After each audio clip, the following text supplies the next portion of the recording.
2013-14 में उल्लेख हुआ था राष्ट्र के पटल पर निर्भया फंड का। 2014 में राष्ट्र ने अपना लोकतांत्रिक आशीर्वाद नरेंद्र मोदी जी को दिया। उनकी प्राथमिकता ये थी कि अगर महिला को सशक्त करना है तो सबसे पहले सुरक्षा के भाव का संचार महिलाओं के मध्य में करना होगा।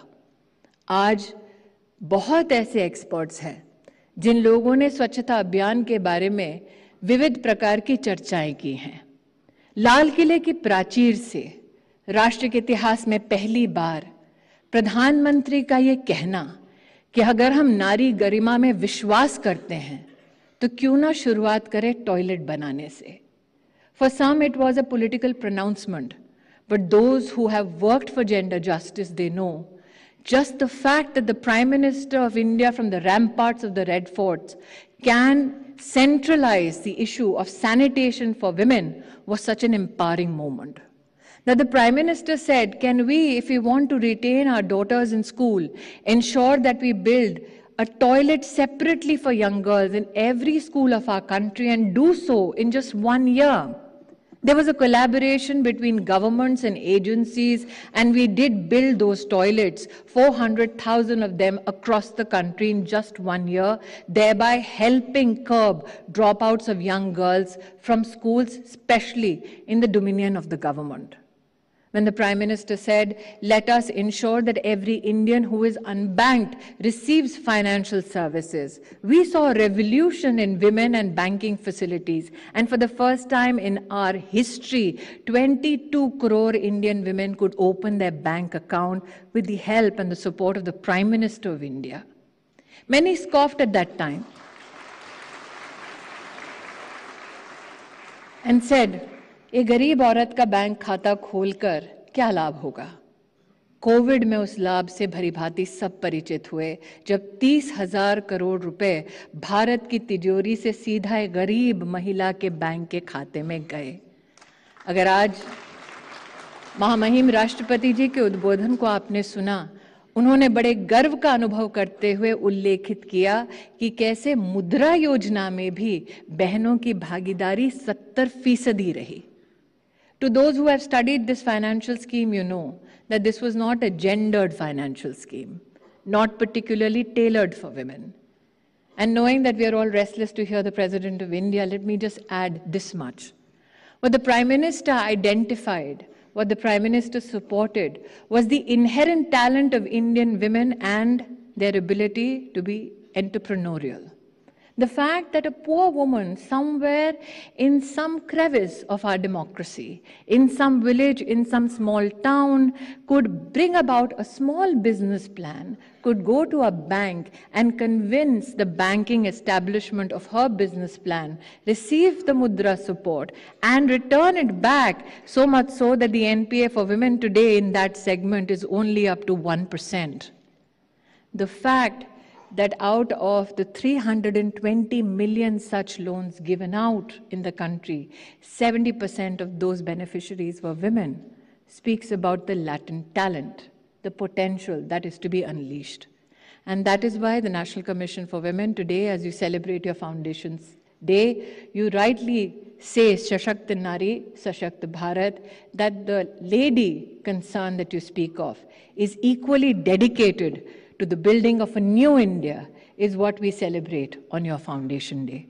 My best wishes to the National Commission for Women, my best wishes to your partner agencies and states, the State Commission for Women, and again, my gratitude, Madam President, not only for your presence, but your inspiring life journey. Jai Hind. I had the good pleasure and privilege of listening to the Honorable President's address to both Houses of Parliament this morning.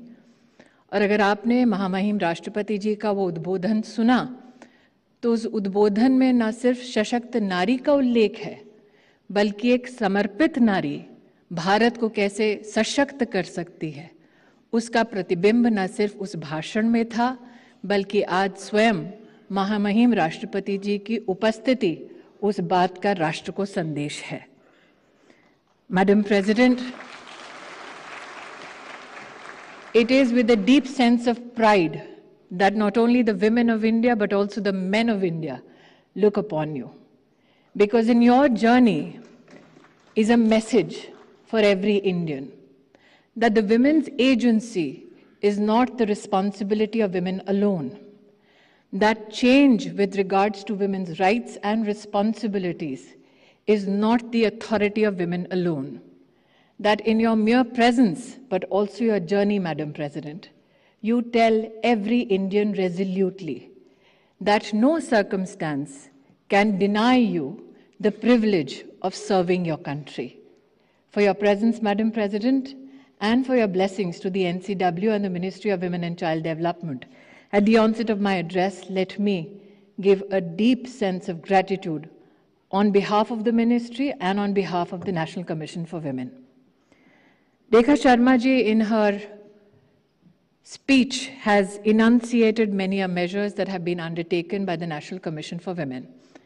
There have been many pledges, many seminars, symposiums, many tweets that have come to the rescue of women across the nation. But there are stories which are untold, even today on this very dais. Stories of women in pregnancies reaching out during COVID, and at just the dial of a WhatsApp number, them being rescued. Stories of young girls who are trafficked, who find that absolutely nobody would listen to their call for rescue, but the NCW, along with members of the Ministry of Women and Child Development, State Commission for Women, members, and state governments collaborating on issues of women, particularly women who need rescue and relief. These are stories that we hope lessen as the days go by. These are stories that we hope provide solutions to many people across the country. In her announcement, Rekha Sharma spoke about women and how through women we can lead ourselves to a developed nation and a strong society. But what are those little efforts that have still not been spoken of?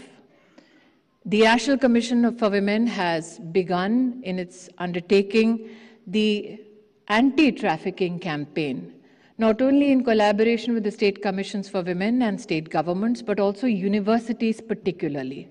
And that is why today, from this dais as Minister of Women and Child Development, I would like to give a particular note of thanks to universities that have opened up their doors for engagement with the Government of India and the National Commission for Women on issues of not women's empowerment, but women-led development.